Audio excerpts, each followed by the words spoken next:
Welcome to prime I learn classes. Students, prime I learn classes prime coaching institute का एक smart class initiative है जिसमें आपको मिलता है रिकॉर्डेड वीडियो लेक्चर। साथ ही साथ स्टूडेंट्स, इसमें आपको साइंस के कॉन्सेप्ट्स को एनिमेशंस के थ्रू समझाया गया है।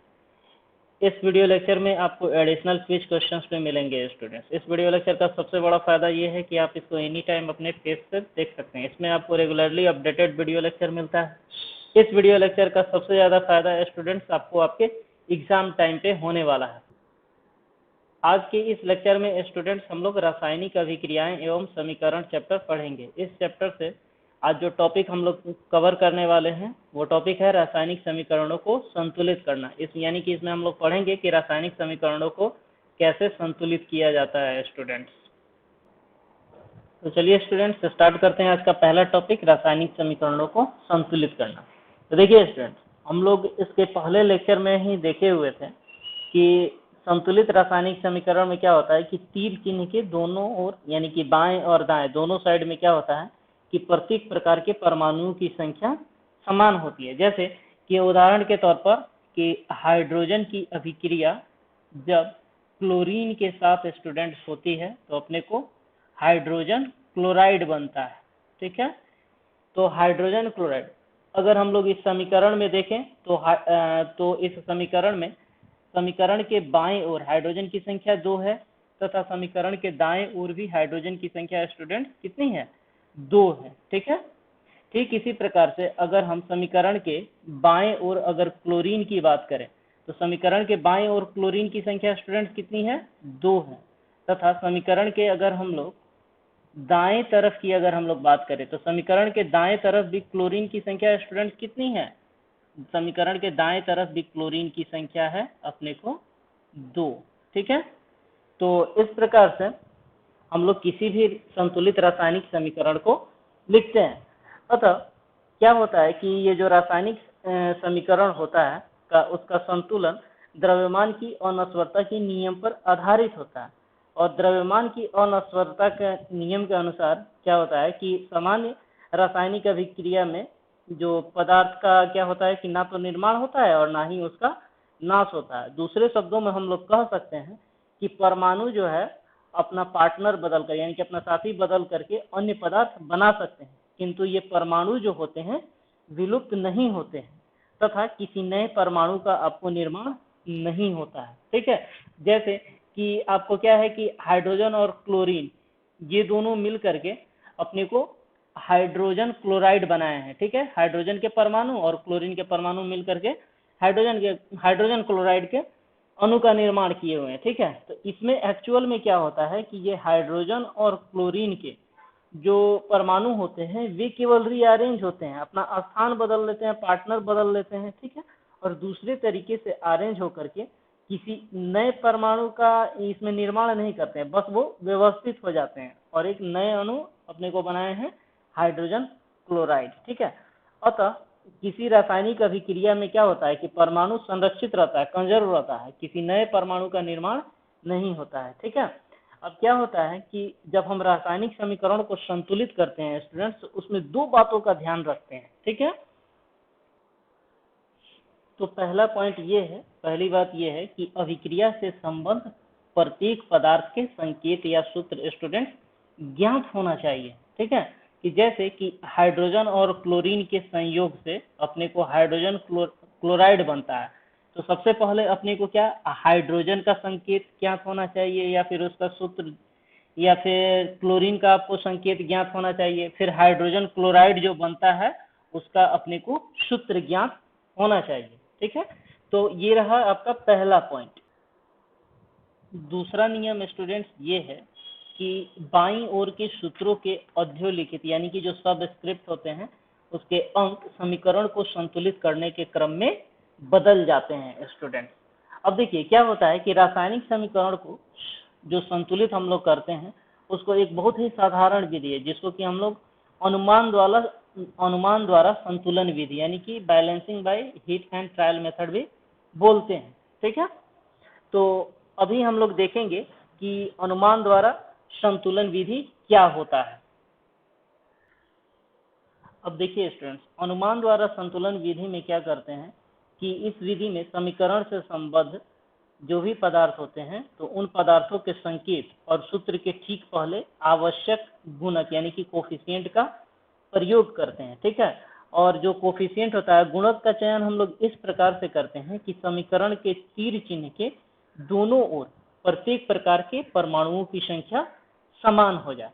तो अब आइए स्टूडेंट्स, हम लोग यहाँ पर उदाहरण के द्वारा समझते हैं कि अनुमान द्वारा संतुलन कैसे किया जाता है, समीकरण को जो है कैसे संतुलित किया जाता है स्टूडेंट।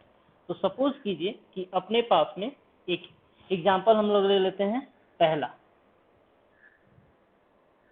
कि Mg प्लस HCl, ये आपको देता है MgCl2 प्लस H2।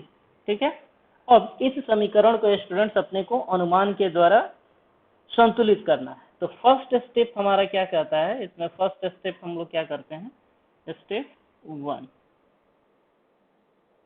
तो क्या करते हैं कि समीकरण के तीर चिन्ह के दोनों ओर प्रत्येक प्रकार के परमाणुओं की संख्या की हम लोग गिनती कर लेते हैं, और इसके बाद में हम तय करते हैं कि किस प्रकार के परमाणु असंतुलित हैं स्टूडेंट्स। तो चलिए, प्रत्येक तत्व, इसमें कौन कौन से तत्व हमारे यूज हुए हैं स्टूडेंट। सबसे पहला है अपना मैग्नीशियम। ठीक है, तो हम यहाँ पर लिख लेते हैं अपने सारे तत्व। पहला है अपना मैग्नीशियम, फिर दूसरा तत्व अपना कौन सा है यहाँ पर स्टूडेंट्स, एक है क्लोरीन, तो हम लोग लिख लेते हैं यहाँ पे क्लोरीन। फिर तीसरा तत्व यहाँ पर अपना कौन सा यूज हुआ है स्टूडेंट्स, हाइड्रोजन। ठीक है, तो हम लोग यहाँ पर लिख लेते हैं हाइड्रोजन। अब स्टूडेंट्स हम क्या करते हैं कि देखते हैं कि बाएं ओर और दाएं ओर उनकी संख्या कितनी है। तो सबसे पहले इधर लिखते हैं बाईं ओर, और फिर इधर लिख देते हैं दाईं ओर। ठीक है, तो यहाँ पर स्टूडेंट्स मैग्नीशियम की संख्या बाईं ओर कितनी है, तो बाईं ओर मैग्नीशियम की संख्या है स्टूडेंट्स अपने को 1, तथा दाईं ओर मैग्नीशियम की संख्या कितनी है 1। फिर हम लोग देखते हैं कि क्लोरीन की संख्या बाईं ओर कितनी है स्टूडेंट्स 1, तथा दाईं ओर क्लोरीन की संख्या कितनी है स्टूडेंट्स 2। ठीक है, फिर हाइड्रोजन की संख्या बाईं ओर कितनी है स्टूडेंट्स 1, तथा हाइड्रोजन की संख्या दाईं ओर कितनी है स्टूडेंट्स 2। ठीक है, तो इस प्रकार से हम यहाँ पर पाते हैं कि क्या है कि मैग्नीशियम के जो परमाणु हैं वो तो यहाँ पर संतुलित हैं, लेकिन अपने को क्लोरीन, लेकिन स्टूडेंट्स हम यहाँ पर देखते हैं कि क्लोरीन और हाइड्रोजन के जो परमाणु हैं यहाँ पर अपने को संतुलित नहीं है, क्योंकि बाईं और दाईं ओर दोनों के परमाणुओं की संख्या समान नहीं है। ठीक है, तो इसके लिए हम क्या करते हैं कि संतुलित करना इसको स्टार्ट करते हैं।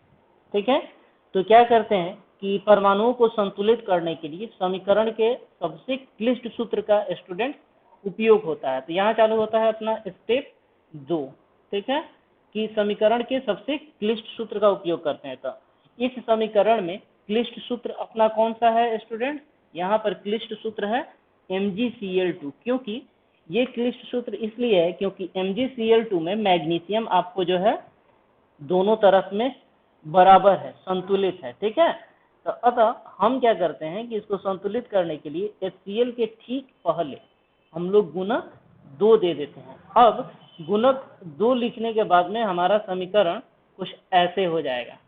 तो कैसे होगा, स्टेप 2 के बाद में स्टूडेंट्स लिखेंगे हम लोग Mg प्लस HCl के पहले अपने को 2 लगा देना है, फिर MgCl2 लिखते हैं।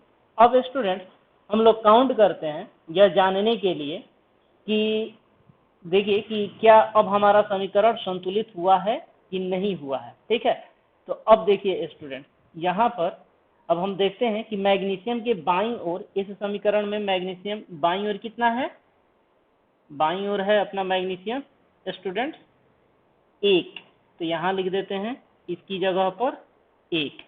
अब दाईं ओर मैग्नीशियम कितना है, दाईं ओर भी मैग्नीशियम की संख्या है स्टूडेंट 1, तो यहाँ पर हमारा मैग्नीशियम पुराना वाला काट करके 1 लिख देते हैं। पहले भी 1 था, अभी भी 1 था, कोई चेंजिंग नहीं हुआ है। अब काउंट करते हैं कि क्लोरीन, तो बाईं ओर क्लोरीन स्टूडेंट्स कितना है, बाईं ओर क्लोरीन है 2, ठीक है। तो हम यहाँ क्लोरीन के सामने 1 काट करके लिख देते हैं 2, तथा दाईं ओर क्लोरीन की संख्या कितनी है स्टूडेंट्स, ऑलरेडी पहले ही जितना है, ठीक है। अब देखते हैं हम लोग हाइड्रोजन के लिए, तो बाईं ओर हाइड्रोजन की संख्या स्टूडेंट्स कितनी है, बाईं ओर हाइड्रोजन की संख्या है 2, तो यहाँ पर हम इसको काट के लिख देते हैं स्टूडेंट्स, हाइड्रोजन की संख्या अब हो गई है 2, तथा दाईं ओर जो है हाइड्रोजन की संख्या अब यहाँ पर कितनी है स्टूडेंट, यहाँ पर समीकरण को पूरा करते हैं, तो हाइड्रोजन की संख्या दाईं ओर भी है अपने को स्टूडेंट 2, ठीक है। तो यहाँ पर कोई चेंजिंग नहीं हुआ। अब अगर हम लोग इस टेबल पे गौर करें स्टूडेंट्स, ठीक है, अगर हम इस टेबल पे गौर करें तो हम क्या देखते हैं कि इस समीकरण में सभी के सभी पदार्थों के परमाणु दोनों तरफ परमाणुओं की संख्या कितनी है, बराबर है। इस प्रकार से हम कह सकते हैं कि यह एक संतुलित हो गया है। अब हमारा समीकरण संतुलित हो गया है। अब स्टूडेंट्स हम लोग समीकरण एक दूसरा समीकरण लेते हैं और उसको संतुलित करने का कोशिश करते हैं। तो दूसरा समीकरण हमारा कुछ इस तरह से है, AlCl3 plus CaOH whole twice, फिर यहाँ पे है AlOH whole thrice plus CaCl2। अब अपने को स्टूडेंट्स इस समीकरण को संतुलित करना है, ठीक है। तो सबसे पहला स्टेप अपना क्या है स्टूडेंट्स, कि स्टेप 1 अपना है कि दोनों तरफ के प्रत्येक तत्व के परमाणुओं की संख्या का काउंटिंग हम लोग कर लेते हैं, ठीक है। तो यहाँ पर सबसे पहले हम लोग देखते हैं कौन, एल्युमिनियम के लिए, ठीक है। Al दूसरा है अपना, Cl तीसरा तत्व है, तीसरा है यहाँ पर अपना OH, फिर है Ca, ठीक है। फिर हम लोग लिख लेते हैं यहाँ पर बाईं ओर,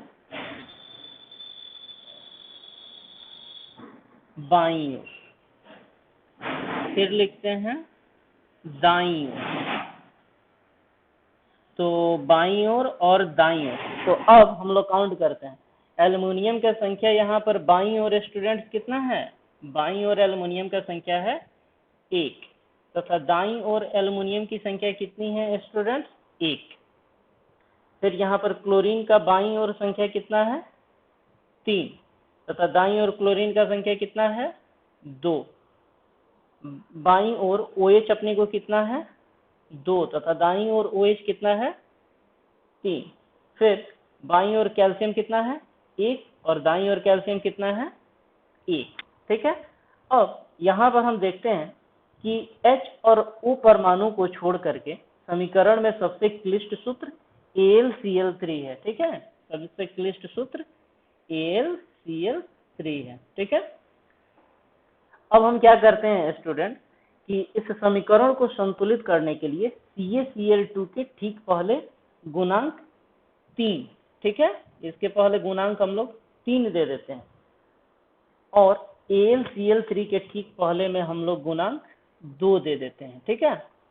और अब Al को संतुलित करने के लिए हम लोग क्या करते हैं, AlOH3 के ठीक पहले गुणांक 2 लिख देते हैं, और CaOH के ठीक पहले गुणांक 3 लिख करके समीकरण को संतुलित करने का कोशिश करते हैं, ठीक है। तो यानी कि संतुलित कैसे करेंगे कि AlCl3 plus CaOH whole twice है यहाँ पर, ठीक है। तो हम क्या करेंगे, AlOH होल थ्राइस है और फिर क्या है CaCl2। तो स्टूडेंट्स हम कैसे संतुलित करते हैं, यहाँ लिख देते हैं 2, इसके आगे लिख देते हैं 3, फिर क्या करते हैं, यहाँ लिखते हैं 2, और यहाँ लिख करके देखते हैं 3। तो हम क्या देखते हैं यहाँ पर, अब फिर काउंट करते हैं प्रत्येक परमाणु का संख्या प्रत्येक तत्व के लिए स्टूडेंट्स, ठीक है। तो यहाँ पर एल्यूमिनियम के लिए अपने को दाईं ओर, अब हम लोग देखते बाईं ओर देखते हैं कि अब एल्युमिनियम के संतुलन का जांच के लिए, तो बाईं ओर एल्युमिनियम स्टूडेंट्स कितना है, बाईं ओर एल्युमिनियम का संख्या है 2, तो यानी कि यहाँ पर हम क्या लिखेंगे, 2 लिखेंगे। तथा दाईं ओर एल्युमिनियम का संख्या स्टूडेंट्स कितना है 2, तो यहाँ पर हम काट करके लिख देते हैं 2। फिर क्लोरीन का संख्या जो है बाईं ओर स्टूडेंट्स कितना है, अब बाईं ओर क्लोरीन का संख्या कितना है 2 3 6, तो इसको हम लोग काट करके लिख देते हैं 6। तथा दाईं ओर क्लोरीन का संख्या स्टूडेंट्स कितना है 6, हम लोग यहाँ लिख देते हैं 6। फिर अब हम काउंट करते हैं कि OH कितना है यहाँ पर बाईं ओर OH है स्टूडेंट्स 6, तो यहाँ पर हम लिख देते हैं 6। तथा दाईं ओर OH कितना है स्टूडेंट्स 6 है, यहाँ हम कितना लिख देते हैं OH 6।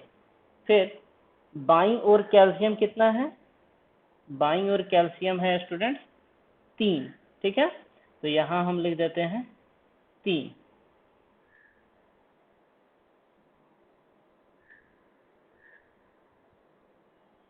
तथा दाईं ओर कैल्शियम कितना है स्टूडेंट्स, दाईं ओर कैल्शियम है अपने को 3, तो स्टूडेंट्स हम यहाँ पर लिख देते हैं कैल्शियम 3। अब अगर हम यहाँ पर गौर करें तो बाईं और दाईं ओर एल्युमिनियम के प्रत्येक, एल्युमिनियम का क्या है बराबर है, फिर क्लोरीन का भी बराबर है 6 OH के लिए बराबर है 6 और 6, कैल्शियम के लिए भी बराबर है बाईं और दाईं ओर, ठीक है 3 3 है। तो इस प्रकार से हमारा समीकरण, ऊपर दिया गया समीकरण संतुलित हो जाता है। अब स्टूडेंट्स आपके स्क्रीन के ऊपर एक क्वेश्चन है, क्वेश्चन कुछ ऐसा है कि असंतुलित रासायनिक समीकरण क्यों नहीं लिखते हैं, ठीक है स्टूडेंट्स। आपको इस सवाल का जवाब जो है हमारे कमेंट बॉक्स में देना है।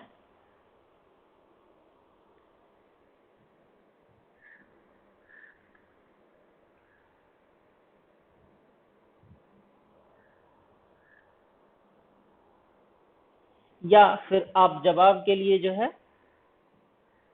हमारे कमेंट बॉक्स में दिए गए, कमेंट बॉक्स डिस्क्रिप्शन बॉक्स में दिए गए इस लिंक के ऊपर में आप क्लिक करके आंसर पा सकते हैं, या फिर YouTube पे ये दिया गया टॉपिक जो है, जो हाईलाइटेड टॉपिक है, उसको सर्च करके भी आप आंसर पा सकते हैं स्टूडेंट्स।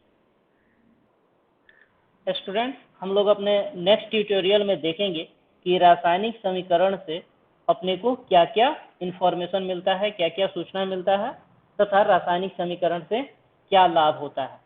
आप नेक्स्ट ट्यूटोरियल का लिंक जो है डिस्क्रिप्शन में दिए गए हैं, उससे आप लोग देख सकते हैं, ठीक है। Thank you for watching this video, have a nice day.